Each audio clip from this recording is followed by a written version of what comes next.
Método de las secciones. ¿En qué consiste el método de las secciones?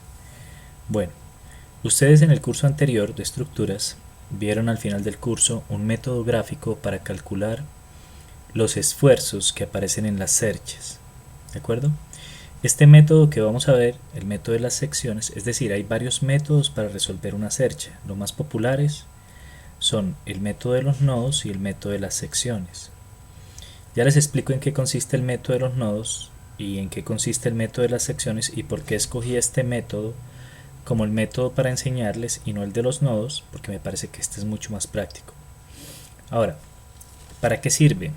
El método de los nodos solamente se puede utilizar en cerchas, mientras que el método de las secciones se puede utilizar en cerchas, en vigas, y sirve para hallar los esfuerzos internos dentro de una barra en una cercha o los esfuerzos internos dentro de una viga, ¿sí?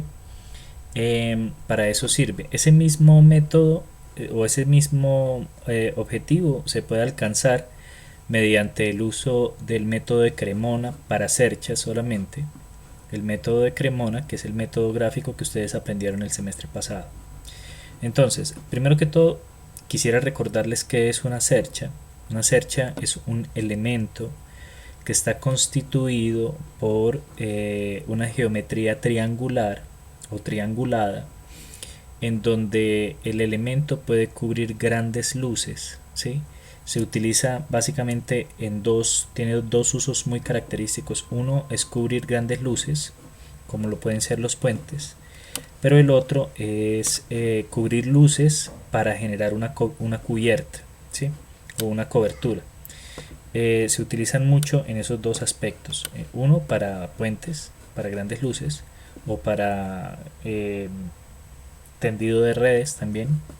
¿Sí? Ustedes ven las torres de energía, que son estructuras trianguladas, y se utilizan mucho para cubrir luces grandes, para poder generar cubierta, para poder generar digamos la estructura del techo, la que sostiene el techo. Entonces básicamente cuando uno tiene una estructura de cubierta, lo que hace es que toma una cercha y la repite cada tanto, y esa cercha se amarra mediante un elemento llamado correa, que son estas líneas que estoy mostrando. Mediante estas correas se amarra las cerchas. Las correas deben coincidir con los nodos. O sea, miren, esta foto no está escogida por casualidad. Lo hice a propósito para que vieran qué es lo que no se debe hacer. Esto. Si ven que aquí la correa está apoyada en la mitad de la cercha, eso no se debe hacer. Esto no se debe hacer. Las cerchas, las correas son todos estos elementos largos, ¿verdad? Eso es una correa. Esas correas deben recaer sobre cada uno de los nodos de la cercha. Es decir, yo tengo un nodo acá, yo tengo un nodo acá, yo tengo un nodo acá, tengo un nodo acá y tengo un nodo acá, ¿verdad? Ahí deberían llegar las correas y unirse con los nodos de la otra cercha, ¿sí? O sea, ahí como está la figura originalmente está mal y eso es un error. ¿Por qué? Porque las cerchas son elementos que única y exclusivamente, si los cargas en los nodos, única y exclusivamente la cercha, es decir, si los cargas acá, acá, acá, acá, la cercha está diseñada para que los esfuerzos internos que aparecen en la cercha, en las barras de la cercha, sean esfuerzos de tensión o de compresión, ¿sí? Nunca vas a encontrar torsión en una cercha, nunca vas a encontrar cortante en una cercha y nunca vas a encontrar flexión en una cercha. Si aparecen estos esfuerzos en una cercha, en una de las barras de la cercha, es porque está mal diseñado. O sea, sucede algo como esto, ¿sí? Que se está apoyando mal el elemento. Claro, si yo apoyo un elemento acá en la mitad de la barra, ese elemento tiene una carga y esa carga me va a producir flexión acá y me va a hacer que este elemento experimente esfuerzos de flexión, cuando el elemento no está diseñado para eso. Los elementos de las cerchas se diseñan para resistir tensión y compresión, ¿de acuerdo? Como lo vimos antes con el método de Cremona, en donde éramos capaces de decir si la barra estaba a tensión o a compresión, ¿de acuerdo? Entonces estas cosas, estos son errores, esto no se debe hacer, eso no se debe hacer. Entonces miren lo interesante de esto, si la correa es la que determina dónde debe ir el nodo, ¿qué determina dónde debe ir la correa? Pues lo que determina dónde debe ir la correa es la teja. Cuando ustedes van a diseñar una cubierta, ustedes tienen que saber qué teja van a utilizar para su cubierta, ¿sí? Entonces, por ejemplo, ustedes dicen, no, yo voy a utilizar teja termoacústica. Ustedes entran al manual técnico o a la especificación técnica, al manual o a la especificación técnica. Siempre busquen las especificaciones técnicas de las tejas. Y la especificación técnica de la teja le va a decir, la correa, esta teja se debe apoyar cada tanto, o sea, tiene una longitud de apoyo. Entonces dice el manual, la especificación técnica le dice la longitud de apoyo, eso se llama apoyo entre correas, ¿sí? Apoyo entre correas. Entonces más o menos le dice, bueno, listo, para la teja termoacústica es 1 metro, ¿sí? Entonces quiere decir que cada metro yo necesito un apoyo, porque si yo voy a colocar aquí voy a colocar una teja, que puede ser que la teja tenga 6 metros de largo, ¿sí? Pero el manual me está diciendo que yo necesito apoyarla, digamos que tiene 6 metros de largo, entonces sería así de grande, pero el manual me dice yo necesito apoyarla cada metro, entonces deben ir 1, 2, 3, 4, 5, 6 correas, ¿verdad? Pero mire que la correa no me está coincidiendo con la cercha, entonces yo esta distancia, la distancia entre correas, porque al final de cuentas esta es la distancia entre correas, yo esta distancia entre correas no me la puedo inventar, o sea, depende de qué tipo de teja voy a utilizar. Yo espero que eso quede claro, muchachos. Pero siempre que van a diseñar, profe, ¿y cada cuánto coloca las correas? Pues depende qué tipo de teja está utilizando. Hay tejas que te pueden manejar distancias entre correas de 2 metros, tejas que te manejan de 1,80, de 1,50. Hay tejas que son muy sensibles y manejan solo distancias de 0,8, ¿sí? Entonces, dependiendo de la teja, de la rigidez que tenga la teja, usted va a tener su distancia entre correas. Y esa distancia entre correas, dependiendo de la distancia entre correas, pues va a venir la geometría de tu cercha. O sea, tú tienes un perfil, porque tú, por ejemplo, decidiste que el perfil del techo de tu edificio fuera a una sola agua y fuera triangular. Listo, ese perfil ya lo tienes decidido. Ahora, ¿cómo decide uno el interior de la cercha? Ah, bueno, a partir de estos datos. Entonces, ¿qué distancia entre correas tengo? 1 metro. Ah, bueno, entonces yo coloco este nodo a 1 metro, y este otro a 1 metro, y este otro a 1 metro, y este otro a 1 metro, y de ahí puedo trazar verticales, y luego a partir de esas verticales que tracé puedo trazar diagonales, ¿verdad? Y entonces ya estoy garantizando que la cercha mía está toda conformada por triángulos, que es, digamos, la premisa inicial, que quede toda conformada por triángulos. Ya sé que le puedo colocar teja termoacústica porque tiene apoyos cada metro, que es lo que la teja termoacústica me pide. Y entonces ya, o sea, ya estaría bien. Yo podría dejar esta teja acá, digamos, esto puede ser una bodega. Uy, perdón por esa línea. Esto puede ser una bodega. Bueno, no mejoró mucho la línea, pero bueno. Esto puede ser una bodega que tenga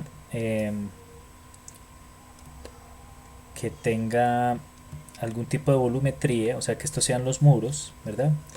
Que esto de acá sea el muro lateral, que esto de acá sea el muro frontal o el muro de atrás, pero los 4 muros van a tener que tener una cubierta, y esa cubierta la vamos a proporcionar a través de esta estructura de cercha. En este caso particular de la foto original, lo que les digo, las correas están mal ubicadas. En este caso, donde ya decidimos y diseñamos nuestra cercha con los parámetros de la teja, porque al final es la teja la que manda el diseño de la cercha, ya podemos utilizar esta cercha. Entonces ya la podemos colocar acá y la podemos conectar con los nodos superiores con correas.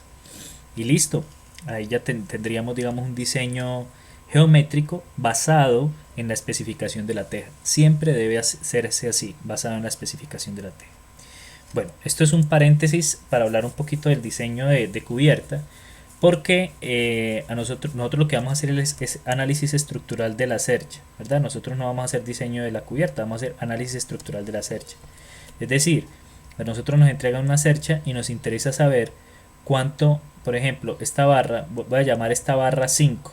Entonces, la barra 5, que tiene acá un nodo y tiene acá otro nodo, esa barra 5, primero que está sometida a tensión o a compresión. Entonces no sabemos si es tensión o es compresión. Y segundo que, cuánto es el esfuerzo que está actuando en la barra para poderla diseñar, ¿verdad? Para poderle dar una sección a esa barra y una área para que me resista ese esfuerzo máximo, ¿vale? Entonces en eso consiste. Entonces el método, como les decía, hay dos métodos: el método de los nodos y el método de las secciones. El método de los nodos, a ver, yo les comento acá un ratico. El método de los nodos es un método que usted tiene que analizar cada uno de los nodos, cada uno de los nodos, cada uno de los nodos. O sea, hay que hacer análisis en cada nodo. Entonces, por ejemplo, este elemento tiene 3, 5, 7, 9, 11 nodos. Esta cercha tiene 11 nodos, usted tiene que hacer 11 análisis.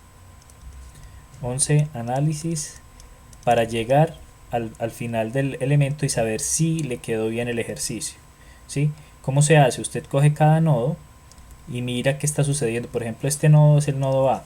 Entonces usted dice, voy a analizar el nodo A. Entonces usted dice, bueno, aquí hay una barra y aquí hay otra. Esa barra tiene una fuerza, yo voy a asumir que la fuerza viene así y que la otra fuerza va así. Y usted hace equilibrio en el nodo y haya fuerzas y todo esto. Eso hay que hacerlo 11 veces, ¿sí?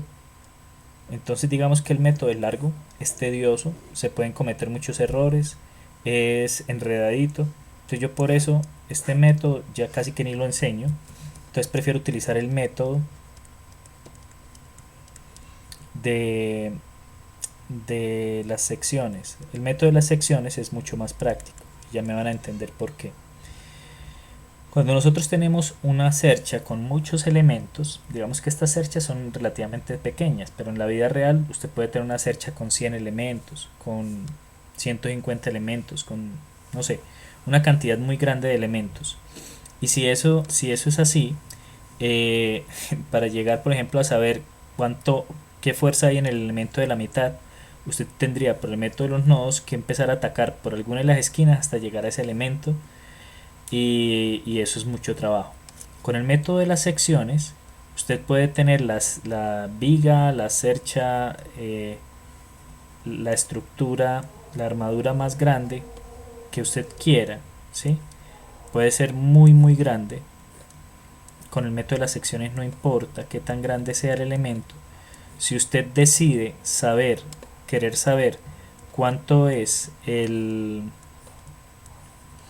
esfuerzo en una de las barras en particular, simplemente lo que usted tiene que hacer, por ejemplo, yo quiero saber cuál es el esfuerzo en esta barra, en esta, ¿sí? Entonces yo sencillamente lo que hago por el método de los nodos, de las secciones, perdón, es que hago un corte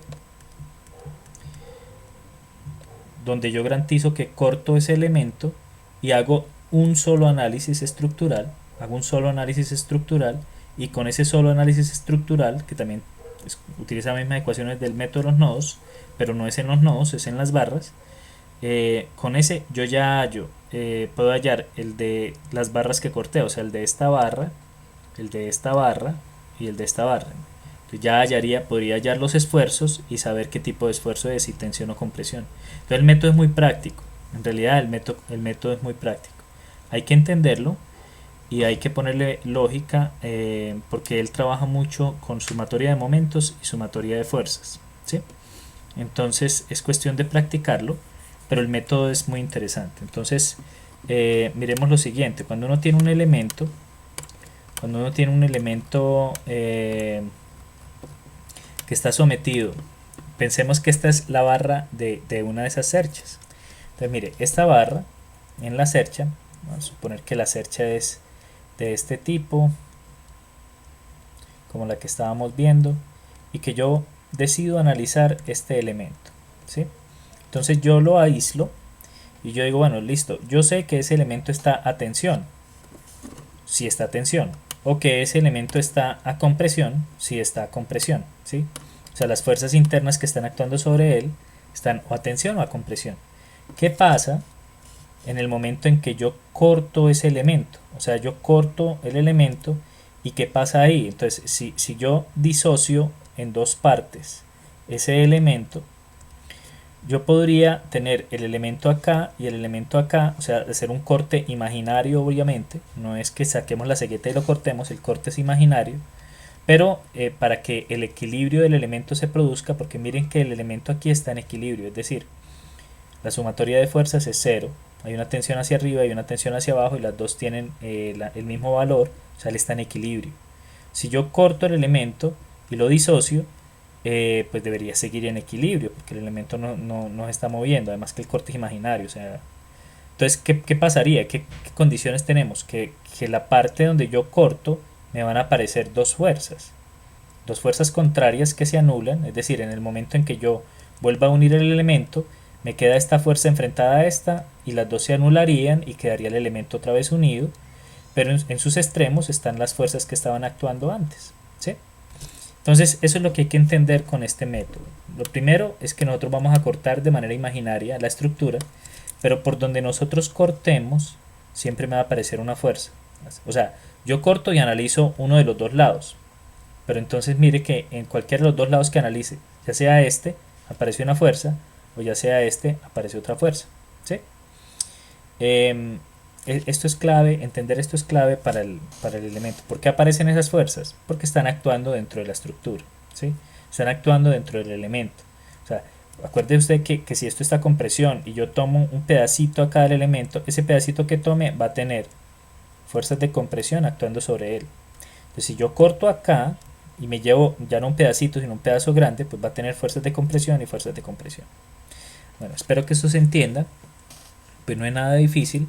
Es simplemente saber que cada vez que uno corta un elemento va a aparecer una fuerza que es la que equilibra la del extremo, ¿sí? Que es la fuerza interna que está actuando sobre el elemento, básicamente. Bueno, la mejor manera de entender este método es desarrollar un problema. Entonces miren muchachos, aquí tenemos un problema. Tenemos una estructura, ¿verdad? Una cercha que está apoyada, tenemos un apoyo acá, que no es un apoyo móvil, es un apoyo simple, pero no es móvil. Y acá tenemos una esfera que nos representa un apoyo móvil, o sea, el típico apoyo que nosotros conocemos con rueditas. Este es el típico apoyo que nosotros conocemos, pero pues sin rueditas, ¿vale? Entonces, teniendo eso, vamos a desarrollar el problema. Lo primero que hay que hacer para desarrollar el problema es el cálculo de las reacciones, que eso ya lo saben hacer ustedes muy bien, ¿verdad? Entonces, si vamos a calcular las reacciones, tenemos aquí AX y AY y tenemos DY, ¿vale? Entonces, lo que yo voy a hacer es que voy a plantear una sumatoria de momentos para poder calcular la reacción. Bueno, ¿por qué AX y AY? Pues porque lo que había aquí era un apoyo simple. El apoyo simple tiene dos reacciones. El apoyo móvil se puede mover en X, pero no se puede mover en Y, entonces solo tiene reacción en Y, ¿vale? Listo. Tenemos una y dos cargas en la estructura y nos dan la geometría de la estructura, ¿vale? Entonces, planteemos sumatoria de momentos. Sumatoria de momentos en un punto. ¿En qué punto? Yo lo voy a hacer en el punto A. Sumatoria de momentos en A es igual a 0, ¿vale? Planteando sumatoria de momentos en A, entonces los que quedan actuando es 1200, 400 y dy. Estas dos cargas no me generan momento porque están aplicadas en el punto de apoyo, ¿de acuerdo? Entonces, voy a mirar bueno, tengo que escoger un sistema de referencia, ¿no? Entonces voy a decir que esto así es positivo y que esto así es negativo, ¿vale? Entonces, miremos la primera carga, la de 400. Entonces, si se acuerdan cómo es que se hace este análisis, uno deja la estructura apoyada en el punto que decidió que era el punto de apoyo, le quita las otras cargas y mira cómo actuaría solo con esta carga. Entonces, si yo tiro hacia acá, la estructura tiende a girar en este sentido, y eso para mí es positivo. ¿Listo? Entonces esto para mí es un giro positivo y vale 400 por la distancia perpendicular más 400 por la distancia perpendicular, que es 3, ¿sí o no? Muy bien. Ahora miro a ver qué está haciendo la carga de Y. Pues de Y, si yo empujo hacia arriba, la estructura girará en este sentido. Eso para mí es negativo, entonces ya sé que es negativo. Y el momento es fuerza por distancia, o sea, dy multiplicado por la distancia perpendicular. La distancia perpendicular es 4 más 8, es 12. La distancia perpendicular es 12. Muy bien. Y la otra carga que está actuando es 1200. Entonces, otra vez, miro, si empujo la estructura hacia abajo y está apoyada acá, pues la estructura tiende a girar en este sentido. Eso es positivo, según mi convención de signos. Y valdrá 1200 multiplicado por la distancia perpendicular, que en este caso es 8. Acuérdense que siempre es distancia perpendicular, muchachos. Entonces 3 por 4, 12. Esto es 1200 menos 12 de Y más 8 por 12. 8 por 10 es 80, 96. 96 y 2 ceros, 96, 9600. Esto es un 0, 9600. Y esto es igual a 0. Entonces tengo 9600 más 1200, pues ya me da 10800. 10800 menos 12 veces de Y. Y esto es igual a 0. Este factor que está aquí negativo, al pasarlo al otro lado, me queda positivo. Entonces quedaría 12 de Y a este lado. Y el 10.800 lo dejo donde está, entonces no cambia. El 12 está multiplicando al de Y, luego el de Y. Para poderlo despejar tengo que pasar el 12 a dividir. Y entonces me queda 10.800 dividido entre 12. Y como todos sabemos, 10.800 dividido entre 12 es 10.800 dividido entre 12. Eso es una cosa que uno hace a diario. 900 de Y, entonces de Y es igual a 900. Entonces de Y es igual a 900. ¿Listo? Entonces ya sabemos que el valor de Y es 900. Muy bien, ¿cómo hacemos para hallar a Y? Bueno, hay dos vías rápidas. Una es hacer la sumatoria de momentos en Y, ¿sí? Y la otra es hacer equilibrio, es decir, lo que sumen las fuerzas que suben tiene que ser igual a lo que sumen las fuerzas que bajan. Entonces, si aquí baja 1200 y aquí va subiendo 900, ¿cuánto nos hace falta para equilibrar ese 1200? Exacto, 300. Entonces, AY es igual a 300. Eso es haciendo equilibrio y a ojo rápidamente, pero digamos si queremos ser mucho más estricto, entonces decimos, no, bueno, listo, sumatoria de fuerzas en Y debe ser igual a 0. Escogemos una convención de signos, los que bajan son positivos, los que suben son negativos, y colocamos los que bajan positivos, 1200, y los que suben negativos, menos 900 y menos AY. Esto es igual a 0, 1200 menos 900 me da 300, menos AY igual a 0, y entonces el menos lo paso al otro lado y me queda que 300 es igual a Y. ¿Sí? Esto es lo mismo que nos dio acá. Y ahí ya tenemos calculadas las dos reacciones. Voy a parar el video acá para que no sea tan largo y empezar con el método de las secciones en el siguiente video.